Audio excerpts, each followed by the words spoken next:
الشيطان الرجيم بسم الله الرحمن الرحيم لولا نفر من كل فرقة طائفة ليتفقهوا في الدين وقال النبي صلى الله عليه وسلم من يرد الله به خيرا يفقهه في الدين.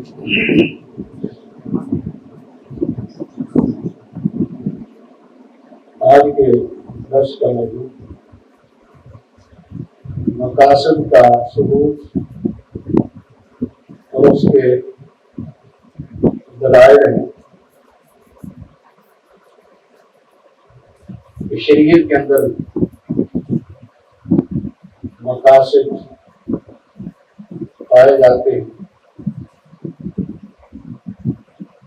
شریعت کے احکامات مقاصد اور حکمتوں اور مسلطوں پر مبنی ہیں. اس کا ثبوت اور اس کے دلائل کیا ہے؟ ان میں پہلی بات تو اس بات کے بارے میں ہوگی اور دوسری بات اس بات کے طرق کون سے ہیں اور تیسرے نمبر پر مقاصد کی تقسیمات. سب سے پہلے ہم مقاصد کے ثبوت اور اس کے دلائل کی طرف آتے ہیں.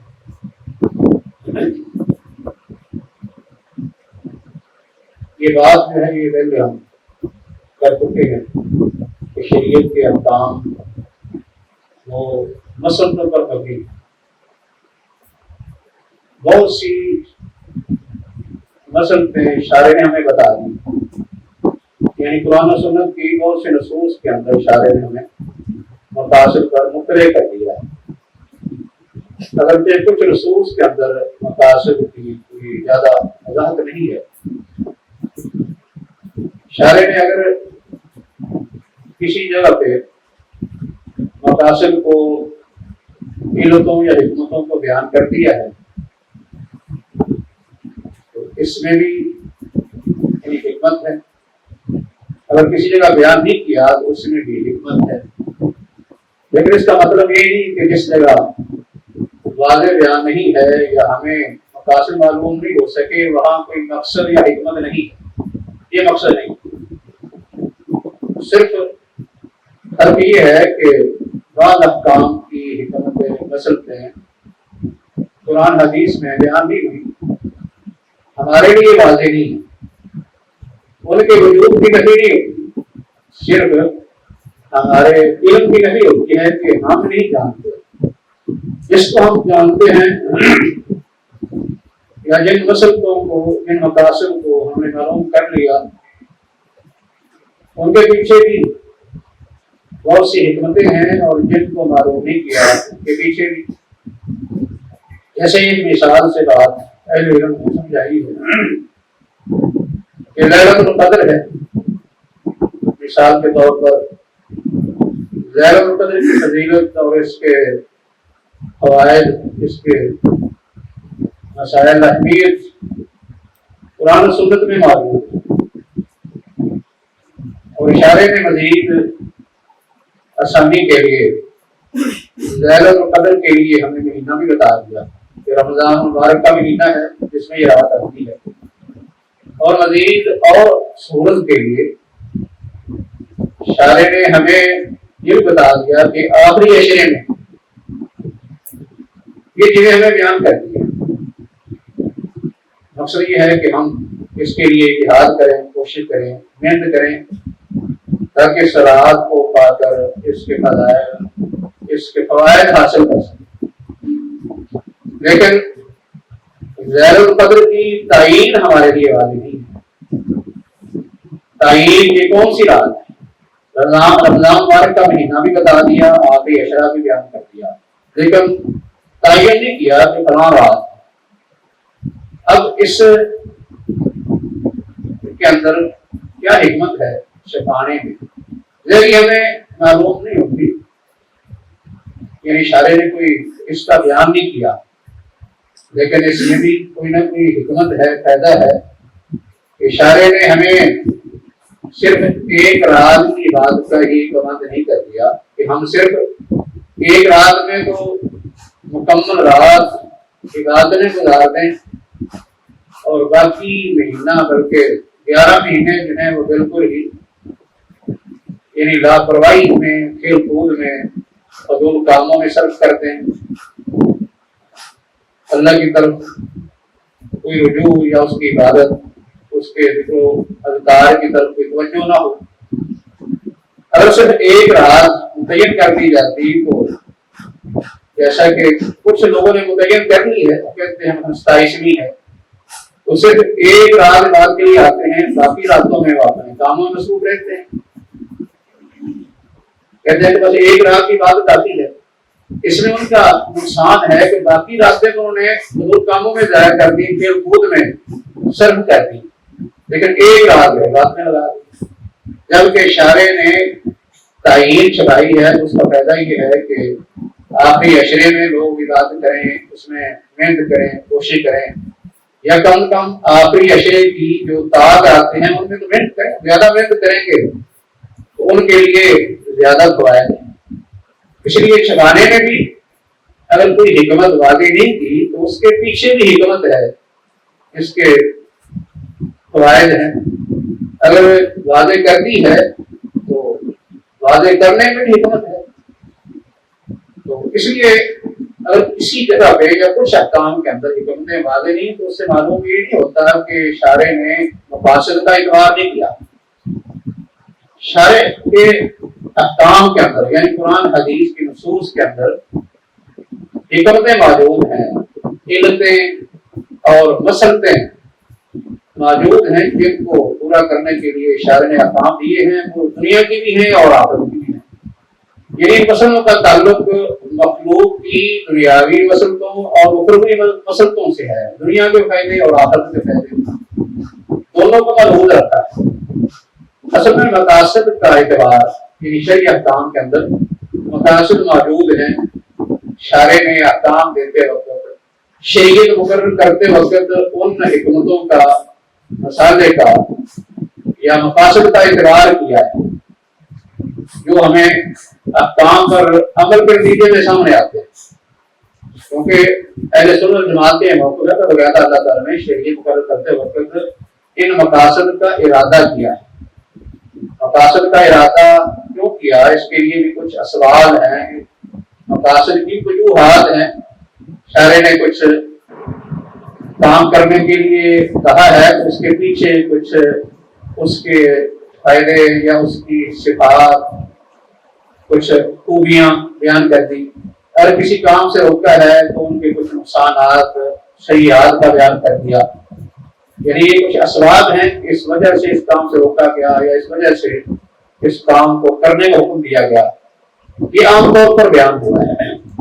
تو اب مقاصد یا احکام کی تعریف کہہ دیں، احکام کے مقاصد یا احکام کی تعریف کہ شارع نے جو کام کیا یا شارع نے کسی کام کا حکم دیا اس کی کوئی نہ کوئی علت اور حکمت ہے، یہ اہل سنت والجماعت کا حکم ہے۔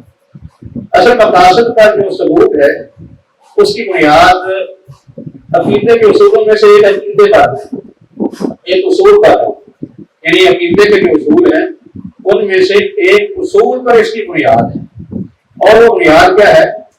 کیا شریعت کے احکام یا اللہ رب العزت کے افعال ان کی تعلیل ہو سکتی ہے یا کہ نہیں؟ یعنی باقاعدہ جو ہے یہ معلل ہے یا پھر غیر معلل، اللہ رب العزت کے افعال یا اللہ رب العزت کے احکام، یا آپ اس کو احکام شریف کہہ سکتے ہیں یا شریف کا نام بھی دے سکتے ہیں کہ یہ معلل ہے یا کہ معلل نہیں ہے۔ اگر معلل کہیں گے تو اس کا مطلب ہے کہ اس کی کوئی نہ کوئی علت ہے، کوئی حکمت ہے، اس کے پیچھے مسلط ہے۔ اگر کہیں گے کہ نہیں کوئی علت کوئی مسلط نہیں تو پھر کیا ہوگا کہ اللہ رب العزت نے احکام جو دیے ہیں ان کی علت ان کے نزدیک کیا ہے، جن کے نزدیک جن کے پیچھے کوئی مقاصد نہیں، یا اللہ نے مقاصد کا کوئی ارادہ نہیں کیا، ان کے ہاں صرف اس میں یعنی ایک اللہ کا امر ہے بس، یعنی سمجھنا امر کی بجا آوری ہے بس، اللہ رب العزت کی یہ امر کی بجا آوری بس، یہی مقصد ہے، یہی علت ہے۔ ان کے نزدیک حکم کی علت کیا ہے کہ اللہ کے حکم کی بجا، مثلا اللہ رب العزت نے کسی کام کے کرنے کا حکم دیا، کس لیے؟ اس نے چاہا، اس کی بس چاہت ہے، اس کی منشا ہے، اس کا ارادہ ہے بس۔ اللہ رب العزت نے چاہا تو مثلا سچ بولنے کا حکم دے دیا، اگر اللہ رب العزت چاہے تو سچ سے روک دے، مثلا ان کے نزدیک سچ سے روک بھی سکتا ہے، سچ سے روک دے، یا اللہ نے جھوٹ سے روکا، اس لیے کہ اللہ نے چاہا جھوٹ سے روکنا، اس نے ارادہ کیا، اس نے جھوٹ سے روک دیا۔ وہ کہ اللہ نے جھوٹ سے روکا ہے تو اس میں اللہ کی چاہت ہے، اللہ کا ارادہ ہے، اس کی مشیت ہے، اس کے مطابق اس نے روک دیا ہے۔ لیکن دوسرے لوگوں کے ہاں اللہ رب العزت نے کسی کام کا حکم دیا ہے تو اس کا کوئی نہ کوئی مقصد تھا، اس کے پیچھے کوئی مسرت، کوئی فائدہ، جس کا اللہ تعالیٰ نے باقاعدہ ارادہ کیا، اللہ کے علم میں تھا۔ مثال کے طور پر اللہ نے اگر جھوٹ سے روکا ہے، اللہ رب العزت کو پتا تھا نا جھوٹ کا، جھوٹ کے وجود کا، جھوٹ کے نقصان کا، اس لیے اللہ نے روک دیا۔ اسی طرح اللہ رب العزت نے عدل و انصاف کا حکم دیا، سچ بولنے کا حکم دیا، اس لیے کہ اللہ رب العزت کو پتا تھا سچ بولنے کا کیا فائدہ ہے، اس کو علم ہے سچ بولنے کا کیا فائدہ ہے، اس نے اللہ رب العزت کے علم میں اس کا فائدہ بھی ہے، اس وجہ سے اللہ نے باقاعدہ ارادہ کیا اس کو، اس کے حکم دینے کا، اس کا فائدہ ہے، اس لیے اس نے سچ بولنے کا حکم دے دیا، عدل و انصاف کرنے کا حکم دے دیا، اس طرح باقی دیگر نیک اعمال کرنے کے لیے اس نے کہہ دیا۔ اس طرح کچھ برائیاں سے روکنے کا حکم دیا اللہ نے، کہ اللہ نے مطلب جھوٹ سے منع کر دیا، شرک سے، ظلم سے منع کر دیا، اس طرح باقی بھی بے حیائی اور برائی کے کاموں سے منع کر دیا۔ اللہ رب العزت ان چیزوں کے وجود کو بھی جانتا ہے، ان کے نقصانات کو بھی جانتا ہے، اس نے ان کے نقصانات کو جانتے ہوئے باقاعدہ ان سے منع کر دیا، انہیں روکنے کا حکم دے دیا کہ آپ روک جائیں۔ دونوں اصل یہ جو موقف ہے ان کی بنیاد ایک عقیدے کا اصول ہے، وہ کیا کہ عقیدے کے اندر اہل علم نے اختلاف کیا ہے کہ شریعت کے احکام جو ہیں یہ معلل ہیں یا کہ معلل ہیں، یعنی ان کی تعلیل ہو سکتی ہے، ان کے مقاصد اور ان کی مسل پہ بیان ہو سکتی ہیں یا کہ نہیں۔ اہل سنت والجماعت کا موقف یہ ہے کہ مسلطیں، حکمتیں یہ بیان ہو سکتی ہیں کیونکہ شارع یہ حکیم ہے، شارع خود حکیم ہے، اور حکیم کا کوئی فعل اور اس کا کوئی حکم حکمت سے خالی نہیں ہو سکتا۔ دوسری طرف جو ہے وہ ان کے ساتھ یعنی اہل سنت والجماعت کے ساتھ جو ہے وہ معتزلہ ہے، معتزلہ جو ہے وہ بھی علتوں کے قائل ہیں، وہ کہتے ہیں کہ شریعت کے احکام کے پیچھے حکمتیں ہیں، مسلطیں، اس میں اہل سنت کے ساتھ وہ متفق، حکمتوں میں وہ متفق، لیکن ان کا اختلاف اہل سنت سے کیا ہے؟ ایک اختلاف ان کا یہ ہے، وہ کہتے ہیں کہ اللہ رب العزت جو کہ شارع ہے وہ حکیم نہیں ہے، وہ حکمت کی صفت بھی نہیں کرتے، وہ کہتے ہیں کہ شارع کے احکام کے اندر حکمتیں مسلطیں تو ہے لیکن شارع حکیم نہیں ہے۔ مطلب یہ ہے کہ شارع کی جو صفت حکمت ہے اس کو نہیں کرتے، جبکہ اہل سنت والجماعت کا موقف یہ ہے کہ شارع حکیم ہے، خود اس کے اندر یعنی اللہ رب العزت کی ذات میں صفت حکمت یہ پائی جاتی ہے، حکمت کی صفت پائی جاتی ہے، اس کے احکام بھی حکمت پر مبنی ہے۔ دوسرا فرق یہ کرتے ہیں یعنی معتزلہ اہل سنت والجماعت کے ساتھ ان کا اختلاف دوسرا یہ ہے، وہ کہتے ہیں کہ اللہ رب العزت نے جو احکام کی حکمتیں بیان کی ہیں یہ اللہ رب العزت پر واجب کیا، یہ معاوضے میں واجب کیا۔ معاوضہ کس چیز کا؟ اللہ نے لوگ کو احکام پر پابند کیا ہے، جب لوگ اللہ کے احکام کے پابند ہیں تو اس کی عوض میں اللہ پر واجب ہے کہ وہ احکام کی حکمتیں بیان کریں۔ اللہ پر واجب ہے تو احکام کی حکمتیں بیان کریں، جبکہ اہل سنت والجماعت ان کے ہاں کیا ہے، وہ کہتے ہیں کہ اللہ رب العزت نے لوگوں کو اپنی شریعت کا احکام کا پابند کیا ہے، مکلف بنایا ہے، لیکن اس کا مطلب یہ نہیں کہ اب اللہ رب العزت پر اس کا کوئی معاوضہ واجب اور ضروری ہو، اللہ پابند نہیں ہے۔ اللہ رب العزت نے انسان پر کتنے انعامات کیے ہیں، اتنے احسانات ہیں کہ وہ تو کسی ایک نعمت کا شکریہ ادا نہیں کر سکتا، یہ جائے کہ وہ اللہ رب العزت سے معاوضے کا مطالبہ کرے کہ میں کیونکہ شریعت بندی کر رہا ہوں، اس لیے اللہ پر ضروری اور واجب ہے کہ وہ شریعت کی حکمتیں اور مسلطیں بیان کریں، فائدے بیان کریں۔ اہل سنت والجماعت کا نظریہ اور عقیدہ یہ ہے کہ اللہ رب العزت نے احکام کی مسلطیں، حکمتیں، مقاصد تو بیان کیے ہیں، لیکن اللہ پر واجب نہیں تھا۔ یہ اللہ تعالیٰ کی رحمت ہے، اس کا فضل اور اس کا احسان ہے کہ اس نے اپنے بندوں کے لیے مقاصد بیان کر دیے۔ یہ فرق کس کا ہے؟ اہل سنت جماعت اور معتزلہ کا، کیونکہ مقاصد کے اصلاحات کی جو بنیاد ہے وہ کہتا ہے ایک عقیدے کا اصول ہے کہ کام کی تعریف ہو سکتی ہے کہ نہیں ہو سکتی۔ اہل سنت والجماعت اور معتزلہ یہ کہتے ہیں کہ تعلیم ہو سکتی ہے کیونکہ ان احکام کے پیچھے علتیں، مقاصد، حکمتیں ہیں، لیکن دونوں گروہوں کا فرق ہے، اہل سنت والجماعت اور معتزلہ کا۔ معتزلہ نے تیسری چیز اس میں اختلاف کیا ہے سنت جماعت سے، وہ کیا ہے؟ معتزلہ کہتے ہیں کہ جتنے مقاصد ہیں یہ سارے کے سارے مخلوق کے لیے، بس یعنی یہ مخلوق کی طرف راجع ہے، مقاصد سارے یہ مخلوق کی طرف راجع ہیں۔ مطلب یہ ہے کہ لوگ کا اس میں فائدہ ہے دنیا یا آخرت، دنیا آخرت کی اصلاح کے لیے ہے، بندوں کی اصلاح کے لیے۔ ان مقاصد کا مرجع اللہ کی ذات نہیں، اللہ کے راجع نہیں ہے، جبکہ جمہور اہل سنت والجماعت ہیں ان کا موقف کیا ہے؟ ان کے نزدیک ایک تو یہ تھا کہ شریعت کے احکام کے پیچھے حکمتیں مسلطیں ہیں، دوسرا یہ ہے کہ اللہ رب العزت نے یہ اپنے فضل رحمت سے احسان کرتے ہوئے لوگوں کو بتا دی ہیں، ورنہ اللہ پر واجب نہیں۔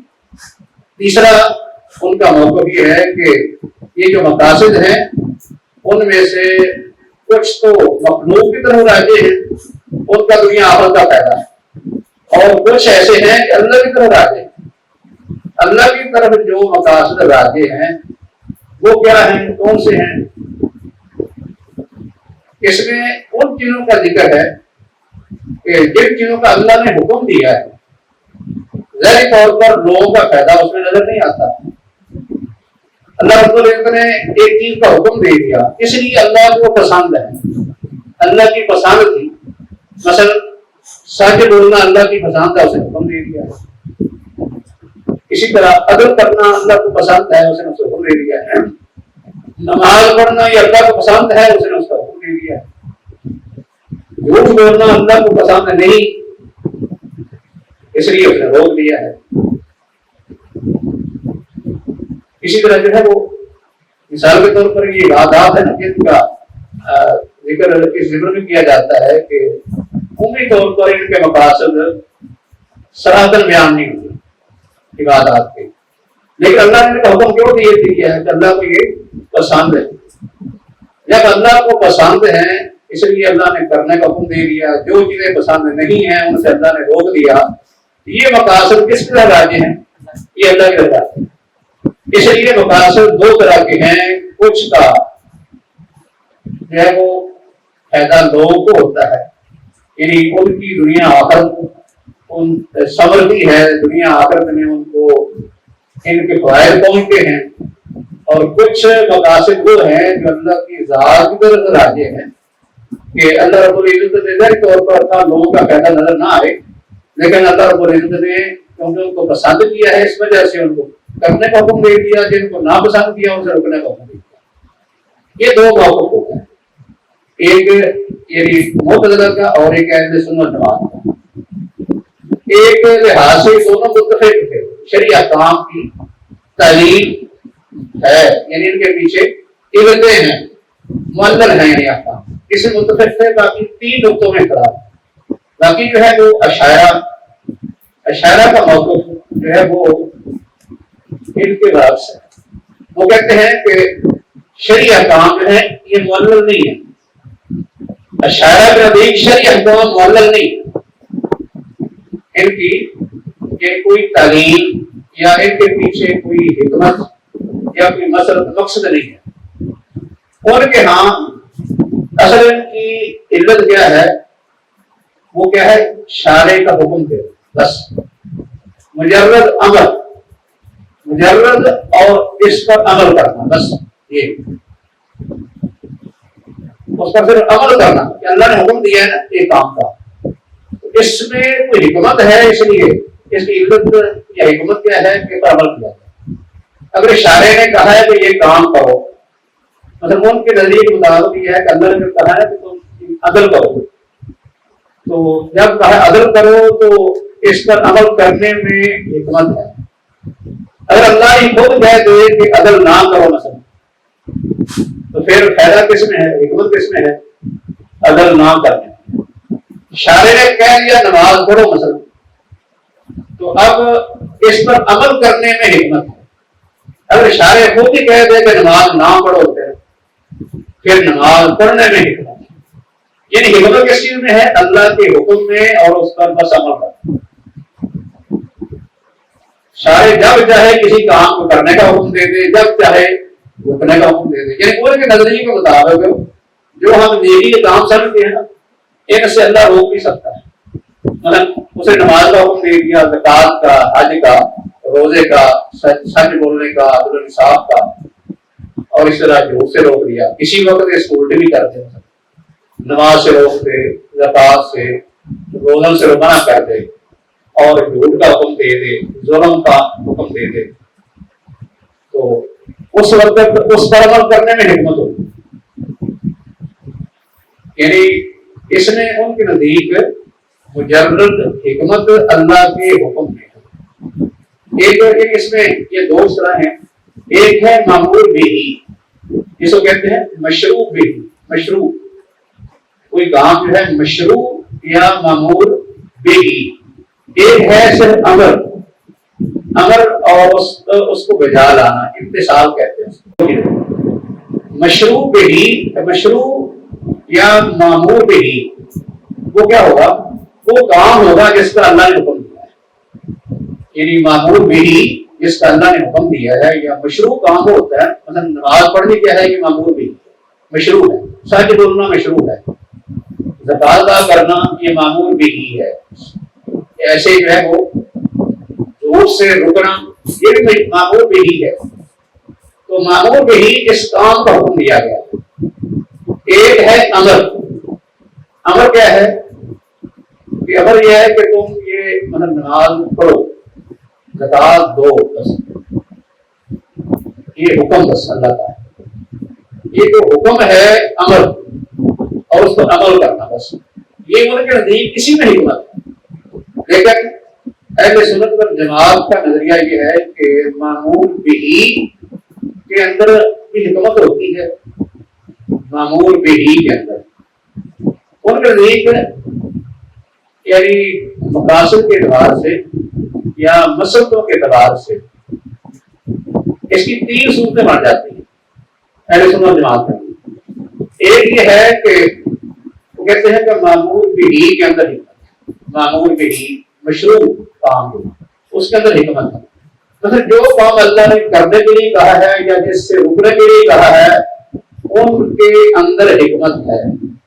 یعنی اس کے پیچھے نظریہ کیا ہے اس کے پیچھے تو نظریہ یہ ہے کہ جو کام اللہ نے کرنے کے لیے کہے ہیں وہ سارے کے سارے وہ ہمارے مفاد میں ہیں، ان میں ہمارا یعنی فائدہ ہے، ہماری منفعت ہے دنیا کی اور آخرت کی۔ جن سے اللہ نے روک دیا ہے وہ ہمارے لیے دنیا آخرت کے اعتبار سے وہ نقصان دہ، اور ایسا ہو نہیں سکتا کہ اللہ رب العزت جو ہمارے فائدے میں ہے ان سے رکنے کا حکم دے دے، جو ہمارے لیے نقصان دہ ہیں ان کو کرنے کا حکم دے دے، ایسا نہیں ہو سکتا۔ یعنی اہل سنت والجماعت کے نزدیک اس کی ایک قسم یہ ہے کہ معمول بھی کے اندر حکمت مسلط پائی جاتی ہے کہ اللہ نے کسی کام کرنے کا حکم دے دیا ہے تو وہ کام اچھا ہے، اس میں ہمارے لیے فائدہ ہے، اس سے اللہ ہمیں روکتے ہی یہ نہیں ہوتا کہ اس سے بعد اس کو روک دیا جائے، اور جن کاموں سے روک دیا ہے ان سے رکنے میں ہی فائدہ ہے۔ تو اللہ تعالیٰ یہ نہیں ہو سکتا کہ ان کی بات میں اجازت دے دے یا حکم دے دے۔ شرک سے روک دیا نا، اللہ نے شرک سے روکا ہے، ظلم سے روکا ہے، اسی طرح جو ہے وہ روح سے روکا ہے، تو ایک سے رکنے میں ہی فائدہ ہے۔ تو یہ تو نہیں ہو سکتا کہ اللہ تعالیٰ کہے کہ شرک کر لو، ٹھیک ہے یہ جائز، ظلم کرو یہ بھی تمہارے لیے ٹھیک ہے، یا مثال کے طور پر تم جھوٹ بول دو تمہارے لیے ٹھیک ہے، ایسا نہیں ہوگا۔ یعنی فائدے جو ہیں کہ وہ مسلمہ ہیں، جو چیزیں کرنے کے لیے کہہ دیا گیا ہے ان کے اندر بھی فائدے ہیں، جن سے رکنے کے لیے کہہ دیا گیا ہے ان کے اندر بھی فوائد ہیں۔ یہ اہل سنت والجماعت کا یہ ہے۔ تو ایک قسم تو یہ ایک ہی ہوگی نا، ایک قسم ہوگی ان مسائل کی کہ جو مشروع یا معمول بھی میں اور ان کا ادراک انسان کی عقل نہیں کرتی، انسان کی عقل جو ہے ان کا ادراک کر سکتی ہے۔ ایک تو قسم ہوتی ہے، اس طرح کی مطلب یہ مثالیں ہم دے رہے ہیں سچ بولنے کی، عدل و انصاف کرنے کی، اسی طرح جو ہے وہ عقل کی حفاظت کا حکم دیا گیا ہے۔ ان کی حکمتیں جو ہیں وہ کیا ہیں، عقل ادراک کر رہی ہے، عقل سمجھ رہی ہے کہ حکمتیں کیا ہیں، تو یہ ایک قسم ہے، یعنی مسل ہوگی۔ تو یہ معتزلہ بھی مانتے ہیں اور اہل سنت بھی مانتے ہیں کہ حکمت کس کے اندر ہے، معمول بھی کے اندر، مشروع کے اندر علت ہے، حکمت ہے، جس کام کو کرنے کے لیے کہا گیا ہے اس کے اندر حکمت ہوتی ہے اور اس کو انسانی عقل بھی سمجھتی ہے، اس کا ادراک کر سکتی ہے۔ اس میں معتزلہ بھی ان کے ساتھ، معتزلہ کے اندر بلکہ صرف یہی قسم ہے جس کا اعتبار کیا جائے۔ معتزلہ کے ہاں یعنی جن مقاصد اور حکمتوں کا اعتبار کیا جائے گا وہ کون سی ہیں کہ وہ معمول بھی کے اندر جو حکمتیں ہیں اور انسانی عقل اس کا ادراک کر سکتی ہے، بس یہی قسم معتزلہ مانتے ہیں۔ دوسری قسم اہل سنت والجماعت کے نزدیک یہ ہے کہ مشروع یا معمول بھی کے اندر حکمتیں موجود ہیں، لیکن ان کا ادراک جو ہے وہ شریعت کے ذریعے سے ہو سکتا ہے، انسانی عقل نہیں کر سکتی، شریعت کے ذریعے سے ان کا ادراک ہوگا۔ ہاں جو ہے وہ بعض دفعہ انسان کی عقل جو ہے غور و فکر کر لیتی ہے ان کے بارے میں، لیکن وہ غور و فکر حتمی نہیں ہوگا، یقینی نہیں ہوگا۔ ان کے مقاصد یہ مسلطیں ہمیں کیسے معلوم ہوگی؟ شریعت کے ذریعے سے، شارع ہی خود بتائے گا کہ ان کے اندر یہ حکمتیں، یہ مسلطیں، یہ فائدے۔ اس طرح کے ہم وضو کرتے ہیں نا، وضو کی مثال ہے، وضو کا ایک مخصوص طریقہ ہے عذاب دھونا۔ ایسے ہم نماز پڑھتے ہیں تو نماز میں مخصوص تعداد ہے یا رکعتوں کی تعداد ہے یا خاص طریقہ کے نماز کا کہ آپ نے قیام کرنا ہے، رکوع کرنا ہے، پھر قوما کرنا ہے، پھر سجدے کرنے ہیں۔ یہ وہ معمول بھی ہیں کہ جن کے پیچھے حکمتیں تو ہیں، لیکن یہ حکمتیں کیسے معلوم ہوں گی؟ یہ اصل تو ہمیں شارع کے ذریعے سے معلوم ہو سکتی ہے۔ اگر آپ شارع کے بغیر ان کی مسئلہ تلاش کریں گے تو مسئلہ پہ کوئی یقینی نہیں ہوگی۔ اصل علماء نے کہا ہے کہ ایک ہوتا ہے علم، جسے کہتے ہیں سلب العلم، ایک بڑا مضبوط اور مستحکم علم ہوتا ہے۔ مستحکم علم وہ ہوتا ہے جس کے پیچھے کوئی دلیل قطعی ہوتی ہے، شارع کی کوئی دلیل مل جائے، مطلب یہ اس کی بنیاد کسی قطعی دلیل پر ہوتی ہے، قطعی دلیل کی طرف وہ راجع ہوتا ہے۔ تو قطعی دلیل کی طرف جو علم راجع ہے وہ کیا ہے؟ وہ وہی ہے جو ہمیں کتاب و سنت کی صورت میں ہمیں مل گیا، اور شریعت نے کتاب و سنت کے اندر ہی ان کے مقاصد بیان کر دیے، ان کی مسلطیں بیان کر دی، ان کی حکمتیں بیان کر دی۔ یہ یعنی یہ ہے من صلب العلم تدین، اس طرح کے امام شاطبی نے جو یہ تقسیم کی ہے۔ اور دوسرا کہتے ہیں ایک ہے من مولع العلم، ایک مولع العلم ہے۔ مولع العلم جو ہے وہ ہوتا ہے کہ اس کی بنیاد کوئی کڑی دلیل نہیں ہوتی، بلکہ اس کی بنیاد جو ہے وہ ظن ہوتا ہے، اپنی رائے اور قیاس ہوتا ہے، ایک اندازہ ہوتا ہے، کبھی دلیل اس کی بنیاد نہیں ہوتی۔ تو یہ جو چیزیں ابھی ہم نے ذکر کی ہے نا کہ معمول بھی ہو کہ جس کی جن کی حکمتیں ہمیں شارع کے علاوہ معلوم نہیں ہو سکتی، کیونکہ شارع نے یہ احکامات ایسے دیے ہیں کہ ان کی حکمتیں سرا سے بیان نہیں کی، جن کی کرتی ہیں ٹھیک ہے، جن کی نہیں کی تو وہ ہمیں یقینی طور پر معلوم نہیں ہو سکتی کہ ان کے پیچھے یہی حکمت ہے۔ کوئی آدمی کہے کہ اس کے پیچھے ضرور یہی حکمت ہے جو میں نے بیان کی ہے، یہ بات اس کی جو ہے وہ غلط ہوگی، یعنی اس پر یقین قطعی طور پر نہیں کیا جا سکتا۔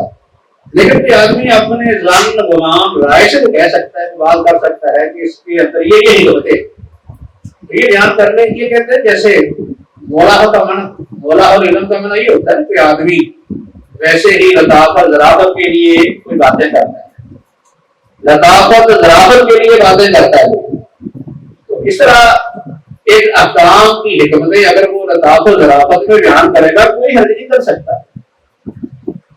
لیکن اصل حکمتیں جو اللہ رب العزت نے ان میں رکھی ہیں وہ ہمیں شارع کی اصلاح کے بغیر معلوم نہیں ہو سکتی۔ یعنی مطلب یہ دو صورتیں بنتی ہیں۔ پہلی صورت کیا تھی کہ معمول بہی کے اندر حکمتیں موجود ہیں، معمول بہی اس کا شارع نے حکم دیا، اس کے پیچھے حکمتیں ہیں اور انسانی عقل میں ان کا ادراک کرتی ہے، یہ حکمتیں ہیں معلوم ہو جاتی ہیں۔ اور دوسری قسم ان معمولات کی ہے یا ان مشروعات کی ہے، ان شرعی احکام کی ہے کہ جن کی حکمتیں مقاصد ہم شریعت کی اصلاح کے بغیر معلوم نہیں کر سکتے، نہ حتمی طور پر ان کے بارے میں کچھ کہہ سکتے ہیں، لیکن لطافت اور ظرافت کے رنگ میں کوئی باتیں کہی جا سکتی۔ باقی تیسری چیز یہ ہے کہ بعض دفعہ ایسا ہوتا ہے کہ حکمت اصل امر میں ہوتی ہے، معمول بہی میں نہیں ہوتی، یعنی امر میں حکمت ہے، معمول بہی میں نہیں ہے۔ یہ تیسری صورت ہے۔ یہ تیسری صورت وہی ہے جس کے اشاعرہ قائل ہے۔ ابھی میں نے ذکر کیا اشاعرہ کیسے قائل ہے؟ اشاعرہ کہتے ہیں کہ اصل حکمت کس میں ہے؟ امر میں ہے، بس صرف امر۔ اللہ نے حکم دے دی ہے، اس میں حکمت ہے، اللہ کہے کہ نماز پڑھو یا وہ کہہ دے کہ نماز نہ پڑھو، بس اللہ کے حکم میں اور اس کی تعمیل میں بس حکمت ہے۔ اللہ جو ہے وہ کسی جگہ کہہ دے کہ یہاں آپ سچ بول رہے ہیں، کسی جگہ کہہ دے کہ جھوٹ بول رہے ہیں، تو اصل حکمت اللہ کے حکم میں ہے بس، اس کے علاوہ معمول بہی کے اندر اصل حکمت ہوگی۔ تو یہ تیسری صورت ہے، اس کو اہل سنت والجماعت ہی مانتے ہیں، اہل سنت والجماعت اس کو مانتے ہیں، لیکن وہ کہتے ہیں کہ حکمتیں ساری اس کے اندر ہی محدود نہیں ہے، بند نہیں ہے، بلکہ دوسری دو قسمیں بھی ہیں۔ یعنی امر کی جو حکمت ہے کہ امر کے اندر حکمت ہونا، جیسے ابھی ذکر کیا تھا کہ اس کا مطلب یہ ہے کہ اللہ تعالیٰ نے حکم دے دیا، اس لیے کہ اللہ اتحاد، اللہ نے ارادہ کیا، اس نے چاہا، اس نے حکم دے دیا، اس کی چاہت ہے بس، تو اس نے حکم دیا ہے تو اس پر عمل کرنے میں حکمت ہے۔ جیسے اس کی مثال یہ دی گئی ہے کہ حضرت ابراہیم علیہ السلام کو اللہ نے اپنا بیٹا ذبح کرنے کا حکم دیا۔ ابراہیم علیہ السلام کو جب حکم ملا تو انہوں نے اس کی تعمیر شروع کر دی، تعمیر شروع کی تو اللہ تعالیٰ نے ان کے بیٹے کو ذبح نہیں کروایا، بلکہ اس کی جگہ پر مینڈا دے دیا ہے اور قربانی دے دی ہے۔ اس میں اصل مقصد کیا تھا؟ صرف اصل حکمت امر میں تھی، امر میں تھی کہ اللہ نے حکم دیا ہے تو حضرت ابراہیم اختیار ہوتا ہے، وہ کام کروانا مقصد نہیں تھا، کام کروانے میں کوئی حکمت نہیں تھی۔ کام کیا تھا کہ حضرت اسماعیل علیہ السلام کو ذبح کر دیا جاتا، تو حضرت ابراہیم علیہ السلام حضرت اسماعیل کو ذبح کر دیتے، تو اس میں کوئی حکمت نہیں تھی، حکمت اصل اللہ تعالیٰ کے حکم کی تعمیل ہے. بس اللہ تعالیٰ نے ان سے ایک دفعہ اطاعت کروانی تھی، بس وہ کروانی ہے. تو یہ تیسری صورت ہے کہ اس میں حکمت صرف امر میں ہے یا اس پر عمل کرنے میں. تو جمہور اہل سنت والجماعت کے نزدیک اس کی تین قسمیں ہوتی ہیں. یعنی ایک معمول بھی وہ ہوتا ہے یا مشروع عمل وہ ہوتا ہے کہ شارع نے اس کے اندر حکمتیں رکھی ہوتی ہیں، انسانی عقل تو اس کا ادراک کرتی ہے اور اس کے معتزلہ بھی قائل ہے. اور دوسرا یہ کہ شارع نے کسی چیز کا حکم دیا ہے، تو جس کا حکم دیا ہے معمول بھی کے اندر حکمتیں تو ہیں لیکن انسانی عقل ان کا ادراک نہیں کرتی. اصل حکمتیں شارع ہی میں بیان کر سکتا ہے، لیکن اگر کوئی آدمی اپنی عقل سے کچھ حکمتیں نکالتا ہے تو وہ ظنی ہوگی، ان کی بنیاد کوئی کبھی دلیل نہیں ہوگی. تو باقی تیسری صورت یہ ہے کہ شارع کے صرف امر میں حکمت ہے اور اس بجا لانے میں معمول بھی میں کوئی حکمت ہے. یہ تیز ہو تو اہل سنت والجماعت تینوں کو قائل ہے، لیکن معتزلہ صرف پہلی کے قائل ہیں، دوسری کے نہیں، تیسری کے نہیں، اور اشاعرہ صرف تیسری کے قائل ہیں، پہلی دو کے. تو یہ اصل میں معیاری طور پر ایک عقیدے کا مسئلہ ہے جو ان گروہوں کے درمیان تھا. تین قسم کے. چوتھے جو ہیں وہ یہ جو اشاعرہ ہیں ان کے اندر اور بھی ایک علماء ہیں، یعنی اس طرح کا کچھ جو ہے وہ رویہ اختیار کیا ہے کہ وہ کبھی ادھر جاتے ہیں کبھی ادھر جاتے ہیں. وہ اس طرح کے فخر الدین رازی ہیں، وہ اشعری ہیں. اب اگر وہ اپنے عقیدے کے مطابق دیکھیں تو شریعت کے احکام معلل نہیں، یعنی ان کی تعلیم کوئی نہیں ان کا دین، کیونکہ اشاعرہ کا عقیدہ جو ہے وہ معتزلہ کے بالکل برعکس ہے. معتزلہ کیونکہ ہر چیز وہی مانتے ہیں جو ان کی عقل میں آتی ہے، ان کے نزدیک شرعی احکام ہیں، ان کے پیچھے کوئی نہ کوئی فلسفہ کوئی علت کوئی حکمت ضرور ہے، اس کے بغیر وہ مانتے نہیں. جب انہوں نے اس طرح اپنے آپ کو جو ہے وہ پابند کر لیا تو اشاعرہ نے ان کے الٹ بالکل اختیار کیا کہ انہوں نے تعلیم کی بالکل نفی کر دی کہ شرعی احکام کی تعلیم ہم نہیں مانتے، شرعی احکام معلل نہیں ہے. اور معلل کیوں نہیں ہے؟ کیا وجہ کہ اللہ رب العزت تو کہتا ہے کہ لا یسأل عما یفعل وهم یسألون، کہ اللہ جو چاہے کرے اس سے پوچھ نہیں سکتا. اللہ کو کون پوچھے؟ اس لیے حکمتیں اللہ سے پوچھنا یہ نصیحت کے خلاف ہے. لیکن باقی جو وہ کہتے ہیں اس کا مطلب یہ نہیں، اس کا مطلب یہ ہے کہ اللہ رب العزت جو ہے وہ تو بڑا ہی حکمتوں والا ہے. اللہ تعالیٰ کا جو ہے اس کا ہر کام ہر فعل حکمت پر مبنی ہے، اس کے اندر خطا نہیں ہو سکتی. وہ تو یقینی ہے. جب وہ یقینی ہے اس وجہ سے اللہ سے کون سوال کرے گا؟ جب کہ بندوں سے سوال ہو سکتا ہے. اس لیے بندہ جو ہے کسی کام کی حکمت بیان کرتا ہے، مسئلہ بیان کرتا ہے تو اس کے اندر کوتا ہی ہو سکتی ہے. اس سے پوچھا جا سکتا ہے کیونکہ وہ تو کامل نہیں ہے. اللہ رب العزت تو کامل ہے، اس سے کوئی نہیں پوچھ سکتا. ایسے ہی انہوں نے اس طرح کی باتیں کر دی کہ جیسے پہلے بھی اشارہ ہوا تھا کہ اگر ہم احکام کی علتیں تلاش کرنے بیٹھ جائیں کہیں کہ اللہ نے ضرور بیان کی ہے تو پھر تو اللہ کی ذات میں یہ نقص ہے. لیکن یہ بات آپ نے بیان کی تھی کہ اس سے نقص نہیں آتا بلکہ اللہ کا کمال ہے ہوتا ہے. اللہ تعالیٰ جو بڑا حکیم ہے اس کے احکامات حکمت پر مبنی ہیں، اور اللہ رب العزت احکام یا جو مثلا اعمال ہیں جن کا اس نے کرنے کا حکم دیا ہے یا نہ کرنے کا حکم دیا ہے ان کے وجود کا اس کو علم ہے، ان کے فائدے نقصان بھی اللہ کے علم میں ہے. تو اللہ تعالیٰ نے روک دیا ہے کہ وہ روکنے پر وہ قادر ہے، کسی کو روک دیا کسی کو کرنے کا حکم دے دیا. تو یہ اللہ رب العزت کے کمال کی دلیل ہے، نہ کہ اس کے اندر نقص پیدا ہوتا ہے. جیسے مثال دی تھی ایک سانپ والی، ایک آدمی جو سمجھتا ہے کہ سانپ نقصان دہ ہے، اس کے علم میں ہے سانپ نقصان دہ ہے. علم وہ سانپ کو دیکھتا ہے، علم میں آتی ہے، اس کے بعد نقصان جانتا ہے، بعد میں اس کو ارادہ کرتا ہے قتل کرنے کا تاکہ نقصان سے بچایا جا سکے. اللہ کو عزت کی مثال اسی طرح ہے کہ اللہ کے علم میں ہے کہ اس میں یہ فائدہ ہے یہ نقصان ہے. اللہ پھر فائدے والا کام کرنے کے لیے کہتا ہے، نقصان والے کام سے روکتا ہے. تو یہ اللہ کا کمال ہے نہ کہ نقص. ایک شخص وہ جس کو سانپ کا علم ہی نہیں ہے، سانپ کے نقصان کا بھی علم نہیں ہے، اتفاق سے اس کے ہاتھ سے کوئی چیز گری، سانپ پر جا کے لگ گئی، وہ مر گیا، اس میں اس کا نقص ہے کہ اس کو نہ تو اس کا علم تھا نہ اس کا نقصان کا علم تھا، اتفاق سے اس کے عمل کے نتیجے میں سانپ مر گیا۔ اس میں ناقص کون ہے اور کامل کون؟ ناقص تو ہوا اس سے پہلے نہ علم ہے اس کا سانپ کا نہ نقصان کا علم ہے، اتفاق سے اس کے عمل سے نقصان ہوگا۔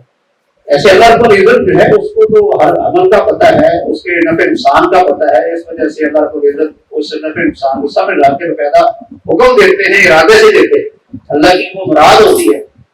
تو ایسے ہی یہ اشاعرہ کہتے ہیں کہ اللہ رب العزت کے ہر حکم میں کوئی حکمت نہیں ہے، اس میں ہوتا ہے تعلیل نہیں ہو سکتا ہر حکم، جبکہ اصول اہل علم کے نزدیک کیا ہوتا ہے تو حکم اکثر پر رہتا ہے۔ جب اکثر احکام کے اندر آپ کو شارع نے اس کی احکام کی علتیں بیان کر دی ہیں، مقاصد بیان کر دیے ہیں، تو حکم اکثر پر ہی لگے گا۔ باقی جن کی حکمتیں معلوم ہمیں نہیں ہیں ان کا مقصد یہ نہیں کہ حکمتوں سے وہ خالی ہے، حکمتیں پھر بھی معلوم ہیں، ہمارے علم میں نہیں آئی حکمتیں ہیں۔ جیسے وہ کہتے ہیں کہ ہم بچے کو تکلیف ہوتی ہے تو اس میں کیا حکم نظر آتی ہے؟ بچے کو تکلیف ہوتی ہے، بچے کو بھی تکلیف کا بند کیا گیا۔ سال میں بچہ جو ہے وہ اسے کوئی بیماری آتی ہے، کوئی حادثہ ہو جاتا ہے، وہ بیچارہ تکلیف محسوس کرتا ہے، روتا ہے، تو یہ تکلیف اس کو دینا ان کا کوئی مقصد نہیں لگتا، ان کا کیا مقصد ہے؟ تو اس کا مطلب یہ ہے کہ ہر حکم کے اندر حکمت نہیں ہے، تکلیف رہا ہے۔ ایسے جو ہے کوئی شریعت نے نافرمانیاں جو ہے وہ ان کی تکلیف کی ہے، معاصی خواہش یہ ساری چیزیں موجود ہیں، اللہ کی تکلیف ہے۔ اللہ تعالیٰ نے انسانوں کو پیدا کیا، ان کے اعمال کو بھی پیدا کیا ہے، تو اللہ نے یہ نافرمانیاں یہ بے حیائیاں یہ چیزیں جو پیدا کی ہیں تو پھر ان کے پیچھے کوئی حکمتیں تو نہیں ہیں۔ اس کا مطلب یہ ہے کہ شارع کے احکام کی تعلیل نہیں ہو سکتی۔ لیکن باقی اہل علم کہتے ہیں کہ شارع کے ہر حکم میں کوئی نہ کوئی علت مقصد اس کا ضرور ہے، آپ کو سمجھ نہیں آیا تو یہ الگ بات ہے۔ اب بچے کو تکلیف ہوتی ہے تو بچے کو بھی جو ہے وہ تکلیف برداشت کرنے کے لیے تیار کیا جاتا ہے، بعض مسلم نے اپنی زندگی میں آنا ہوتا ہے تو اس کو تیار کرنا مقصد ہوتا ہے تاکہ وہ اس قابل ہو جائے، شریعت کے احکام پر عمل کر سکے، مکلف بن سکے، اس کے اندر یہ صلاحیت استعداد پیدا کرنا مقصد ہے، اور اس کو نفع نقصان کی معرفت بھی مقصد ہے۔ ایک بچے کو جو ہے وہ جب وہ مطلب کسی نقصان دہ چیز پر ہاتھ لگاتا ہے، ایک دفعہ ہوتا ہے نقصان ہوتا ہے تکلیف ہوتی ہے، تو دوبارہ اس کو کہا جائے ہاتھ لگاؤ تو پھر نہیں لگاتا، بات سمجھ آ جاتی ہے۔ یہی باتیں سمجھانے کے لیے بچے کو تکلیف دی جاتی ہے۔ اگر بچے کو تکلیف نہ ہو، آگ میں ہاتھ لگائے تکلیف نہ ہو تو اسے اپنے نفع نقصان والی چیزوں کے دوران فرق کرنے کا طریقہ ہے۔ باقی برائیاں اللہ تعالیٰ نے پیدا کی ہیں کیونکہ انسان کے امتحان کے لیے، اللہ نے انسان کو دنیا میں امتحان کے لیے بھیجا ہے۔ اگر بے حیائیاں برائی نہ ہوتی، اچھائی کے مقابلے برائی نہ ہوتی تو پھر امتحان کیسے ہوتا؟ امتحان کے لیے ایک طرف آپ دیکھتے ہیں کہ ایک نیکی تقویٰ ہے، پرہیزگاری پاک دامنی ہے، دوسری طرف جو ہے بے حیائی ہے۔ مطلب ایک طرف ایک عورت جو ہے وہ با پردہ ہو کے آ رہی ہے، دوسری طرف ایک عورت جو ہے وہ بے پردہ ہو کے آ رہی ہے، اس کی وجہ سے بے حیائی پھیل رہی ہے، لوگ بھی دیکھ رہے ہیں۔ اب دیکھنے والا آدمی ہے اس کا امتحان ہے کہ وہ کس کی طرف دیکھتا ہے نہیں دیکھتا، یہ اس کا امتحان ہے۔ پردہ کرتی ہے جو نہیں کرتی ان کا بھی امتحان ہے۔ تو یہ برائیاں جو ہے انسان کے ازمائش امتحان کے لیے اللہ نے پیدا کی ہیں۔ اگر یہ نہ ہوتی، اچھائی کے مقابلے برائی نہ ہوتی تو پھر اچھائی برائی سے واضح کیسے ہوتی؟ اس میں انسان کا امتحان ازمائش کیسے ہوتی؟ تو ہر اس طرح اشاعرہ کا جو موقف ہے کہ صرف حکم اور اس کے امتثال کے اندر حکمت ہے، باقی احکام کے اندر کوئی حکمت نہیں، کوئی علتیں نہیں ہے، کوئی ان کے پیچھے مقاصد نہیں۔ تو یہ اشاعرہ کا موقف تھا۔ ایک اہل ذہن کا موقف ہے، اہل ذہن جو ہے وہ ذہنی نصوص پر عمل کے قائل ہیں، ذہنی نصوص پر عمل کے قائل ہیں۔ دوسری طرف وہ قیاس کی نفی کرتے ہیں۔ جب قیاس کی نفی کریں گے تو اس کا مطلب کیا نکلے گا کہ احکام کی تعلیل نہیں ہو سکتی، کیونکہ قیاس کی بنیاد کیا ہے؟ احکام کی علت ہے، احکام کی علت آپ معلوم کریں گے پھر قیاس ہو سکے گا۔ تو اہل ظاہر کو کیونکہ قیاس کے قائل ہی نہیں ہے، اب اپنے اس اصول کے مطابق وہ علت نہیں کر کسی حکم کی تعلیل نہیں کر سکتے، تعلیل کریں گے تو اس کی بنیاد پر قیاس ہوگا۔ تو دوسری طرف جب نصوص کو دیکھتے ہیں تو نصوص میں کیونکہ حکمت بیان ہوئی ہیں تو پھر اس میں وہ درمیان میں پھنس جاتے ہیں کہ آپ کیا کریں. نصوص کو دیکھتے ہیں تو نصوص میں تو علتیں اور مقاصد بیان ہوئے ہیں. اگر ہم کہتے ہیں کہ شرعی احکام کی تعبیر ہو سکتی ہے تو پھر اس سے قیاس کا جواب بھی لازم آتا ہے. قیاس ہو سکتا ہے جبکہ ہم قیاس بھی نہیں کرتے ہیں. اس لیے ابن حجر نے یعنی جو بات کی ہے اس کا خلاصہ یہ نکلتا ہے کہ شارع کے احکام میں حکمتیں تو ہیں لیکن یہ حکمتیں قاصر ہیں متعدی نہیں. مطلب یہ ہے کہ جس نص کے اندر جو حکمت آ گئی نا وہ صرف اسی حکمت کے ساتھ خاص رہے گی. آپ اس کو آگے منتقل نہیں کر سکتے کسی کی طرف. جبکہ قیاس کی بنیاد کیا ہوتی ہے کہ آپ نے کسی حکم کی علت معلوم کی وہ حکمت معلوم کر لی تو اس کو آپ نے کسی دوسرے مسئلے پر متعدی کرنا ہے. تو متعدی کریں گے تو یہ قیاس ہو گیا. پہلے غیر کو قیاس کے قائل نہیں. اس لیے ابن حجر نے یہ کہا ہے کہ احکام کے اندر حکمتیں تو ہیں مسئلے تو ہیں لیکن یہ صرف جن احکام کی بیان کی انہیں کے ساتھ خاص رہیں گی آگے متعدی نہیں ہو سکتی. تو اسی طرح جو ہے وہ فخر الرازی ہیں وہ کس طرح درمیان میں. فخر الرازی جو اصولی بھی ہیں مفسر بھی ہیں اور اسی طرح وہ جو ہے وہ عقیدے پر بحث کرنے والے ہیں. انہوں نے جب عقیدے پر بحث کی ہے اور تفسیر میں اس میں تفسیر پر بحث کی ہے انہوں نے مسلم موقف اختیار کیا. عقیدے میں جب موقف اختیار کیا ہے تو یہ کہا ہے کہ تعلیم نہیں ہو سکتی. شرعی احکام جو ہے معلل نہیں ہے کیونکہ عقیدے کے اندر کے نزدیک شرعی احکام کی تعلیم نہیں ہو سکتی. ایسے معلوم یہ ہوتا ہے کہ شارع کے احکام کے اندر لوگوں کی اصلاح پائی جاتی ہے. یہ لوگوں کی مسالے کے لیے ہیں. شارع کے احکام لوگوں کی مسلطوں کے لیے یہ انہوں نے بیان کر دیا کہ شارع کے احکام جو ہیں وہ ان کی مسلطوں کے لیے ہیں. جیسے قرآن نے ذکر کیا نا کہ والذی قرآن کی آیت ہے کہ الذی خلق السماوات والارض فی ستۃ ایام وکان عرش والماء لیبلوکم ایکم احسن عملا. اللہ نے آسمان زمین کی تخلیق کا ذکر کیا. بعد میں کہا کس لیے تاکہ تمہیں آزمائے کہ تم میں سے کون اچھا عمل کرتا ہے. اب اس کی تفسیر جو کہتے ہیں کہ معلوم ہوتا ہے کہ اشارے یہ اعتراض کرتی ہے کہ شاعر نے لوگوں کی مسلطوں کا اعتبار کیا لوگوں کی اصلاح سامنے رکھی ہے ان کے فائدے کے لیے احکام دیے ہیں. ایسے جناب وضو کی آیت ذکر کر دی. وضو کی آیت میں یہ ہے نا کہ اللہ نے وضو کا حکم ذکر کر کے بعد میں کہا ما جعل اللہ علیکم فی الدین من حرج ولکن یرید لیطہرکم. اللہ تمہیں پاک کرنا چاہتا ہے جس میں بھی حکمت بیان کر دی ہے. اور اس کے بعد انہوں نے یہ بھی مثال ذکر کی کہ اللہ نے روزے کا ذکر کیا ہے اور آخر میں کہا لعلکم تتقون. پھر نماز کا ذکر کیا ہے بعد میں کہا الصلاۃ تنہی عن الفحشاء والمنکر. لیکن اس جب اصول میں آتے ہیں تو اصول فقہ کے اندر کیونکہ وہ قیاس کے قائل ہیں تو جو آدمی قیاس کا قائل ہے تو تعلیم کے بغیر قیاس کر نہیں سکتا.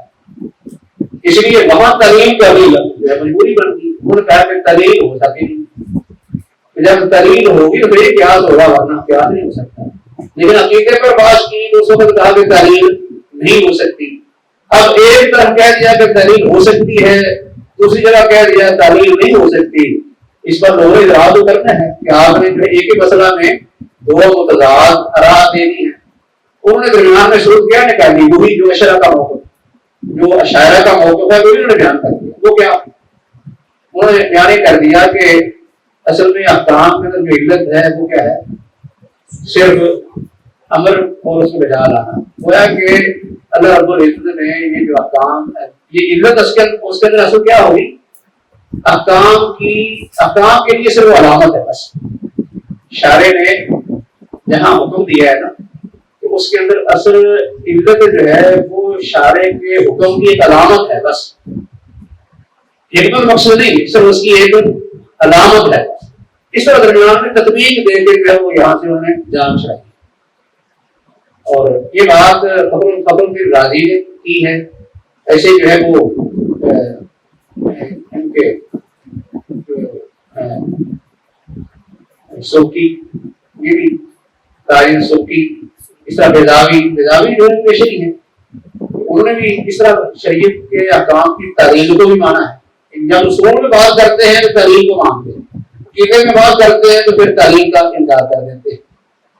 تو لیکن باقی ہے بہرحال کہ تین قسم کی جو تعلیم کی صورتیں یا مقاصد کی صورتیں ذکر کی تھی، یہ تینوں کو مانتے ہیں، اور اس کے لیے انہوں نے جو ہے وہ باقاعدہ دلائل دیے ہیں۔ دلائل جو ہیں وہ کتاب و سنت کے دلائل، اس طرح صحابہ کرام سے، بعد میں ائمہ کے، خاص کر ابن تیمیہ نے تو یہ بات کہہ دی ہے کہ میری تحقیق تو اس طرح ہے کہ قرآن حدیث کے نصوص ہو، صحابہ کے اقوال ہوں یا ان کا عمل ہو، اور اسی طرح جو ہے بعد میں ائمہ اربعہ فقہا، ان سب کے اقوال وغیرہ سے، نصوص سے جو میں نے نتیجہ نکالا ہے وہ کیا ہے، کسی نے شرعی احکام کی تعلیم کی مخالفت نہیں۔ یہ ابن تیمیہ کا دعویٰ ہے۔ ابن تیمیہ نے یہ دعویٰ کیا ہے، کتاب و سنت کی نصوص کا بھی میں نے جائزہ لیا ہے، صحابہ کے اقوال کا بھی لیا ہے، ان کے اعمال کا بھی لیا ہے، ائمہ اربعہ کو میں نے دیکھا ہے، بعد میں بھی علماء فقہا کو دیکھا ہے۔ مجھے جو ہے وہ کوئی اس مسئلہ میں نصوص کی تعلیم میں کوئی مخالفت نظر نہیں آیا۔ اس لیے انہوں نے کہا، انہوں نے ہر چیز ذکر کر دی ہے۔ اللہ تعالیٰ نے شرعی احکام ہمارے لیے مقرر کیے ہیں، امر نہیں ہے، توحید کا حکم دیا ہے، نماز ہے، روزہ ہے، حج ہے، زکوٰۃ ہے، شرک سے روکا ہے، ظلم اور جھوٹ سے روکا ہے۔ کوئی بھی چیز جو ہے ایسی نہیں جس کی تعلیم نہیں ہے، اس کے پیچھے کوئی حکمت اور مصرف نہیں۔ تو باقی جو ہے وہ کسی ایسے انہوں نے یعنی یہ سمجھو کہ ایک اجماع نقل کر دیا، اور یہ اجماع جو ہے شاعر نے نقل کر دیا۔ شاعر نے کہا کہ اہل سنت کا اس پر اجماع ہے کہ احکام جو ہے معلل ہے، اور یہی بات ابن حاجب نے ذکر کر دی۔ ابن حاجب نے کہا ہے سلف کے اجماع کے ساتھ شرعی احکام کی تعلیم ثابت ہے کہ شرعی احکام معلل ہیں، یہ سلف کے اجماع سے ثابت ہے۔ اور امام قرطبی نے یہ بات کہی کہ لا نزاع لا اختلاف لا خلاف بین الوکلاء، وکلاء میں کوئی اختلاف نہیں ہے کہ شریعت کے احکام جو ہیں وہ معلل ہیں۔ اور اس میں شارح نے جو مقاصد علم بیان کی ہے وہ ان کی دنیا آخرت کے اعتبار سے، امام قرطبی نے یہ چیز اپنی تفسیر قرطبی میں بیان کی ہے۔ یہ سمجھے کہ اجماع ایک نقل کر دیا ہے اس پر۔ تو یہ ہے ان اہل علم کے کچھ تبصرے تھے، یا سمجھیں کہ کچھ ایسے گروہ جو اسلام کے منسوب ہیں، ایک حقیقی نمائندے ہیں جو ان کو اہل سنت جماعت کہتے ہیں، باقی جو ہیں ان کو اہل بدعت کہا جاتا ہے، لیکن اسلام کے منسوب ہیں۔ ان کے نظریات تھے یہ مقاصد کے بارے میں، مقاصد شریعت کے ہیں یا احکام کی تعلیم ہو سکتی ہے یا کہ نہیں ہو سکتی۔ ان پر ایک تعلیم نہیں، اللہ کی مشیت ہے، بس اس کا ارادہ ہے، جو اس نے ارادہ کیا چاہا وہ کہہ دیا، جس سے روکا وہ بھی اس کی چاہت ہے، اور اس کا حکم اور اس پر عمل کرنا بس یہی حکمت ہے، اس کے علاوہ کوئی حکمت نہیں۔ باقی اہل سنت نزدیک باقاعدہ شریعت کے احکام کی حکمتیں ہیں، اور امام شاطبی نے بھی اسی موقع کی تائید کی ہے۔ امام شاطبی کہتے ہیں کہ ہم جو دلائل دیتے ہیں قرآن و سنت کے یا اس طرح صحابہ اور بعد کے اہل علم کے یعنی اقوال یا ان کا جو عمل ہے، اس سے اس میں نہ تو راضی سراغ کر سکتا ہے نہ اس کے علاوہ کوئی کر سکتا ہے۔ اور اس کے لیے انہوں نے مثالیں پیش کر دی، انہوں نے باقاعدہ جو اس کے لیے مثالیں پیش کر دی کہ شرعی احکام ہم اگر غور سے دیکھیں تو کتاب و سنت کی نصوص کے اندر ہمیں حکمتیں نظر آتی ہیں، اس لیے ہم کسی اور کی طرف دیکھنا نہیں چاہتے، بلکہ وہ بات جس پر اعتماد کیا جا سکتا ہے اور باقاعدہ استقراء کے ساتھ کتاب و سنت کی نصوص کے استقراء کے ساتھ ہم نے جو نتیجے پر پہنچے ہیں وہ کیا ہے کہ شرعی احکام جو ہیں وہ معلل ہیں۔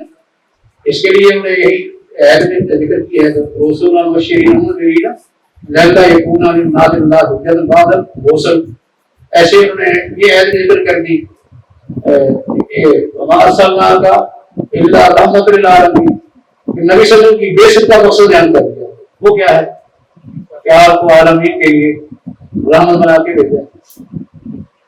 یعنی یہ انہوں نے کہا مثالیں ذکر کی، ایسے ہی جو میں نے چند مثالیں دی ہیں یہ بھی امام شاطبی نے بتایا، یہ ان کو ذکر کیا ہے. یہ کہتے ہیں کچھ تم نے اپنے پاس سے ذکر کرتے ہیں، کچھ فخر الرازی کے حوالے سے. فخر الرازی جو احکام کی تحلیل تعلیمی ہے لیکن تفسیر کے اندر وہ بھی تحلیل ذکر کرتے ہیں. یہ کہتے ہیں مثلا اس میں اللہ کی خالق السماوات والارض فی ستۃ ایام والی، اسی طرح وضو والی ہے اور نماز والی اور اس طرح روزوں والی، یہ ذکر کر کے ان کی تحلیل انہوں نے بیان کر دی. امام شاطبی کہتے ہیں کہ سارے ہمارے دلائل ہیں. اس کے بعد ہم نتیجے پر پہنچتے ہیں کہ شرعی مقاصد جو ہیں وہ ثابت ہیں، یعنی ثابت ہو جاتے ہیں، ان کے دلائل ہمیں مل گئے ہیں. کتاب و سنت میں صحابہ کے اقوال ان کے عمل سے انہوں نے اس کا اقرار کیا ہے. ابن تیمیہ نے خاص کر اس کے بارے میں کافی بات کی ہے مختلف جگہ پر، اور کافی مثالیں صحابہ کی وفات کے ائمہ سے احکام کی تعریف کی دی ہے کہ وہ احکام کی علتیں، حکمتیں، مسلطیں بیان کرتے تھے. اور یہ بات ہم نہیں کہہ سکتے کہ جو شارع حکیم ہے اس کے حکم کے پیچھے کوئی حکمت نہ ہو، یہ بات جو ہے وہ نہیں کہہ سکتے، کیونکہ یہ بہت بڑا ایک بنیادی مسئلہ ہے جس کی نسبت اللہ کی طرف کی جاتی ہے، اور وہ ہے تعلیل احکام کا، اللہ کے افعال اور اس کے احکام کی تعلیل کا. اور اس کا کوئی آدمی جو ہے وہ شاید رسید انکار نہیں کر سکتا. اس لیے انہوں نے جو مسئلہ بیان کیا ہے اس کے پاس ساتھ ہی کوئی نہ کوئی اس کی حکمت بیان، تفصیل یعنی بیان کرتا ہے. تفصیل ایک تو ہم بات کرتے ہیں نا اجمالاً، یعنی شریعت کی عمومی رسائل، عمومی نصوص جن میں عام مقاصد معلوم ہوتے ہیں. تفصیل سے مراد یہ ہوتا ہے کہ ہر حکم کے پیچھے کوئی نہ کوئی حکم بیان کرتے ہیں. پر یہ ابن تیمیہ نے خاص کر ان کا اہتمام کیا ہے، اور ایسے جو ہے امام شاطبی نے کافی اہتمام کے ساتھ ان کا ذکر کیا ہے. پر یہ ہے اس بات کا یہ خلاصہ تھا جس کا عنوان کیا ہے، مقاصد کا ثبوت اور اس کے دلائل. اور اس کی بنیاد ایک عقیدے کے ایک اصول پر ہے کہ شریعت کے احکام کی تعلیل ہو سکتی ہے یا کہ نہیں ہو سکتی. اور اس کے بارے میں اہل علم کے یا مختلف گروہوں کے جو اقوال یا ان کے نظریات تھے وہ بیان کرتے ہیں. ہاں جی، کوئی اور ان کے بارے میں سوال؟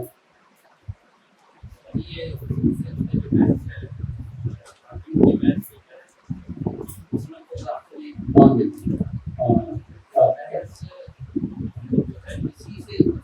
ہاں یہ عقیدے سے متعلق ہے، اسی عقیدے کا یہ حصہ ہے کہ ہر فعل کا حسن کو جو ہے یہ عقلی ہے. مسلم وہاں تین کوئی ذکر ہو، وہ بدلا اشاعرہ اور ماتریدیہ، اس طرح تین ذکر ہو گئے. وہاں اشاعرہ نے جو ہے وہ تعلیم کی، وہ کہا ہے کہ انسان کی عقل کچھ نہیں معلوم کر سکتی، کچھ بھی نہیں معلوم کر سکتی. اللہ کا جو حکم ہے بس وہی ہے. اللہ نے کہا یہ کرو وہ حکم ہے، اگر میں کہا نہ کرو تو وہ وہی حکم ہے. اور مطلع کہتے ہیں کہ انسان کی عقل کے احکامات کو معلوم کر سکتی. اگر کسی مسئلے کے بارے میں شارع حکم نہیں ملتا، عقل فیصلہ کر سکتی ہے کہ اس بارے میں اللہ کا حکم کیا ہے، اور جو عقل فیصلہ کرے گی اس کا انسان پابند بھی ہے، وہ اللہ کا حکم سمجھا جائے گا، تو کہتا ہے اللہ کے ہاں اس کے مطابق وہ جواب دے بھی ہے. لیکن اس کے بارے میں صحیح موقع یہی ہے نا کہ اصل احکام جو ہیں ان کا معلوم کرنا شرعی حکم کا، وہ تو شریعت سے ہوگا، لیکن عقل کو بالکل ہم منتر بھی نہیں کر سکتے. عقل جو ہے وہ اعمال کے اندر جو ان کا حسن و خوب ہے وہ معلوم تو کرتی ہے، لیکن ضروری نہیں کہ ہر وقت وہ یہ فیصلہ کر سکے کہ اس کے بارے میں اللہ کا حکم یہ ہے. صرف اسی بنیاد پر کہ اس کی عقل میں کسی کام کی اچھائی برائی آ رہی ہے، اس کی بنیاد پر اللہ کا حکم بتانا اور اس پر باقاعدہ یہ فیصلہ کر دینا کہ اس کی وجہ سے ثواب ہوگا، سزا ہوگی، وہ جنت میں جائے گا، جہنم میں جائے گا، یہ فیصلہ نہیں کیا جا سکتا.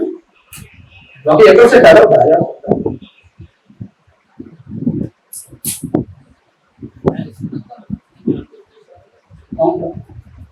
اس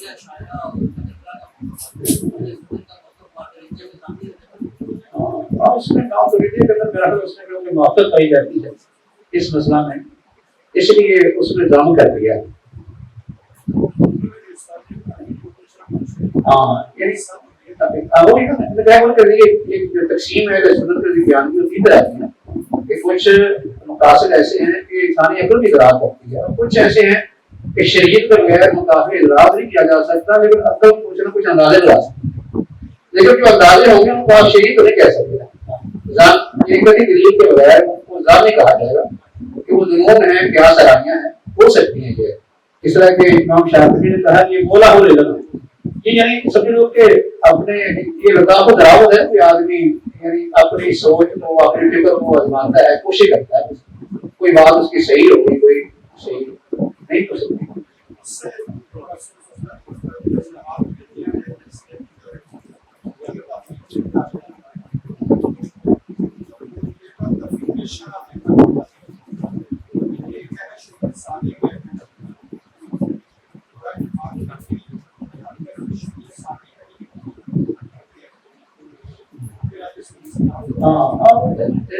وہ اس میں جس پہلو میں ان کا اخلاق ہے اسے رد ہو جائے۔ شریعت شادی کو نہیں ہونی چاہیے، تخیل میں مدد نہیں آ سکتی ہے، لیکن جو تخیل عقل کے ذریعے سے ہوگی اس کو شریعت کرنی کہیں گے، فام کہا جا سکتا ہے، فام شرع ہو سکتا ہے، شریعت کا نام نہیں دیا جاتا، لیکن یہ ہو سکتا ہے ایسا کہ کوئی آدمی جو ہے وہ اپنی عقل سے شریعت کے کسی حکم کو مقصد جانا، اور جب ہمارا فائدہ اس کا ہو جاتا ہے کیونکہ کچھ ایسے واقعات سامنے آئے ہیں تو ان کا فائدہ ہوتا ہے۔ جیسے ہمارے یہاں جو ہے ڈاکٹر شراحت نے یوں پڑھایا، انہوں نے جو ہے اس سجدے اور رکوع کے پہلے بیان کرنے شروع کر دیا۔ اب یہ چیزیں جو ہے ویسے تو ان کی حکمتیں ہمیں حتمی تو شریعت کو گیا نہیں معلوم سے، لیکن ویسے انہوں نے فقہ کے لحاظ سے کچھ نہ کچھ یہ فائدے بیان کیے کہ سجدہ بھی یہ فائدہ ہے۔ انہوں نے کہا کوئی امریکی ڈاکٹر تھا، اس کا یہ نزلے کا کوئی مسئلہ تھا، کیڑے کا نزلہ ختم نہیں ہو رہا تھا، اس نے مجھ سے پوچھا، میں نے کہا کہ آپ سجدہ کریں اور سجدے کے دوران کم سے کم 1.5 منٹ ضرور ہونا چاہیے۔ اس نے جو ہے کچھ دیر اس طرح سجدے کیے، 1.5 منٹ کے تو اس کی بیماری ختم ہو گئی۔ تو بعد میں دوسرے لوگوں کو کہنے لگا کہ میرا تو خیال ہے کہ آپ جو ہے وہ بہت سی بیماریوں کے لیے سجدے میں پڑے رہے، ویسے سجدے زیادہ کریں گے تو آپ کی بیماریاں کم ہو جائیں۔ اس میں یعنی دوسروں کو قائم کرنے کے لیے اس طرح کی باتیں ہو سکتی ہیں، اس طرح رکوع کرنے کے لیے لوگ کہتے ہیں کہ آپ جب یہ دعا جو کرتے ہیں کہ آپ اس طرح رکوع کی حالت میں کھڑے ہو جائیں، اس طرح کریں جیسے نماز میں کرتے ہیں، اس طرح بیٹھیں، اس طرح اٹھیں، یہ چیزیں جو ہیں یہ تخمینی ہیں، تخمینی چیزیں ہیں، ایک نظم کی بنیاد پر کوئی آدمی بیان تو کر سکتا ہے۔ یہ چیزیں ایک شاطبی نے یہی ان کو کہا کہ لطافت دراوت ہے کہ دیکھنے والا سننے والا ہنستا بھی ہے اور اسے متاثر بھی ہو جاتا ہے، جیسے کوئی لطیفے سناتا ہے، یہ سمجھنے ایسے لطیفے ہی ہیں۔ باقی حتمی بات تو عبادات کے اندر جن کی تعلیم عام طور پر معلوم نہیں ہوتی یا شریعت کے اندر واضح نہیں ہوتی، وہ تو شریعت کے بغیر ہم حتمی بات نہیں کر سکتے۔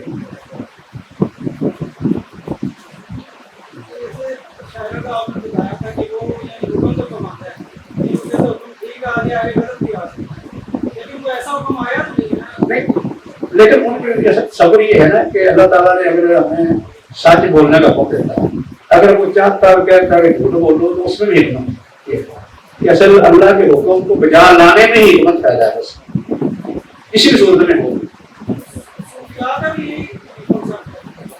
صوفیاء کہ ہاں یہ حکمت ہے نہیں، ان کے اپنے اصول ہیں صوفیاء کے ہاں شریعت کا ایک زہر ایک بات ہے، وہ تو بالکل ہی بے بنیاد چیز ہے۔ صوفیاء کے ہاں شریعت ہے زہر بات، انہوں نے ایک الگ تقسیم کر دی ہے، باطنی تقسیم ہوا کہ شریعت کے 2 حصے کر دیے، جیسے بات وہ کہتے ہیں نا کہ صوفیاء علماء جو ہیں یہ تو ظاہری شریعت کو جانتے ہیں، باطنی کو نہیں جانتے، باطنی کو تو وہی لوگ جانتے ہیں جو ان کے ہاں پیر یا ان کے اولیاء ہوتے ہیں، خاص کر تصوف کے اندر ان کے جو بڑے پیر مرشد ہوتے ہیں انہیں پر اعتماد کرتے ہیں، شریعت کے راز ہیں ان کو پتا ہوتا ہے، ان کے راز جو ہیں وہ شریعت سے ٹکراتے ہیں۔ انہوں نے بات کی ہے کہ اللہ اگر حکم دیتا تو پھر، لیکن صوفیہ کے ہاں یہ نہیں ہے، صوفیہ تو خوابوں پر بھی اعتماد کر دیتے ہیں، خوابوں پر اعتماد کر وہ شریعت بنا لیتے ہیں اس کو، اور اس طرح اولیاء کی باتوں پر بھی ان کا اعتماد ہوتا ہے، وہی ان کے لیے شریعت بن جاتی ہے۔ انہوں نے کہا کہ شریعت کا ایک ایسا معنی مقصد بیان کر دیا ہے کہ وہ ظاہری نہیں بلکہ وہ باطنی ہے، اس لیے وہ تو علم بالکل بھی نہیں آتا۔ زندگی شعور سے، الحکمہ انٹرنیشنل۔